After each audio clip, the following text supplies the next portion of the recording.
ഈശോമിശിഹായ്ക്ക് സ്തുതിയായിരിക്കട്ടെ. സഭാപ്രസംഗകൻ 8-ാം അധ്യായം. ജ്ഞാനിയും രാജാവും. ജ്ഞാനിയെപ്പോലെ ആരുണ്ട്?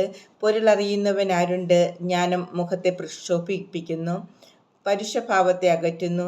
ദൈവനാമത്തിൽ ചെയ്ത ശപഥമോർത്ത് രാജകൽപ്പന പാലിക്കുക.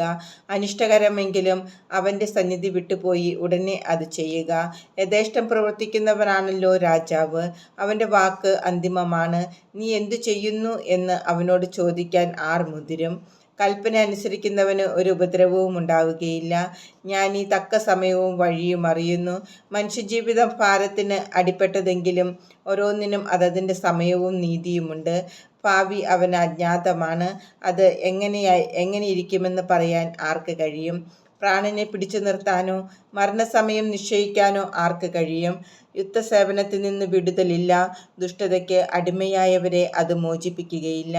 മനുഷ്യൻ മനുഷ്യൻ്റെ മേൽ അധികാരം സ്ഥാപിച്ച് ദ്രോഹിക്കുന്നതിനിടയിൽ സൂര്യന് കീഴിലുള്ള എല്ലാറ്റിനും സൂക്ഷ്മ നിരീക്ഷണം നടത്തി കണ്ടെത്തിയതാണിത്. ദുഷ്ടനും നീതിമാനും ഒന്നുപോലെ. ദുഷ്ടന്മാരെ സംസ്കരിക്കുന്നത് ഞാൻ കണ്ടു.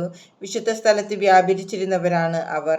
ഇതൊക്കെ ചെയ്ത തങ്ങളുടെ നഗരത്തിൽ അവർ ശ്ലാഘിക്കപ്പെട്ടിരുന്നു. ഇതും മിഥ്യ തന്നെ.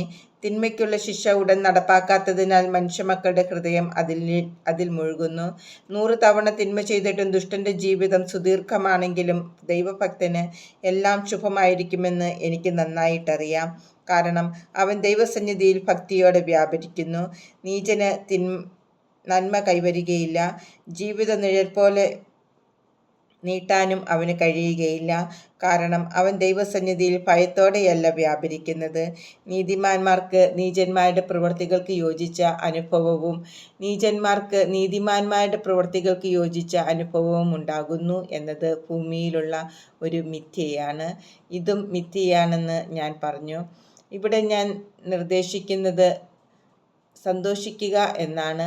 ഭക്ഷിക്കുകയും പാനം ചെയ്യുകയും ആനന്ദിക്കുകയും ചെയ്യുന്നതല്ലാതെ വേറെ ഭാഗ്യമില്ല.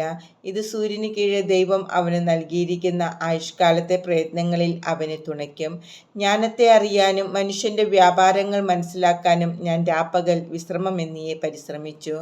അപ്പോൾ കണ്ടത് ദൈവത്തിൻ്റെ കരവേലകളാണ്. സൂര്യന് കീഴെ നടക്കുന്ന പ്രവൃത്തികളെല്ലാം കണ്ടുപിടിക്കാൻ മനുഷ്യന് സാധ്യമല്ലെന്നാണ്. എത്ര ബുദ്ധിമുട്ടി അന്വേഷിച്ചാലും അത് കണ്ടെത്തുകയില്ല.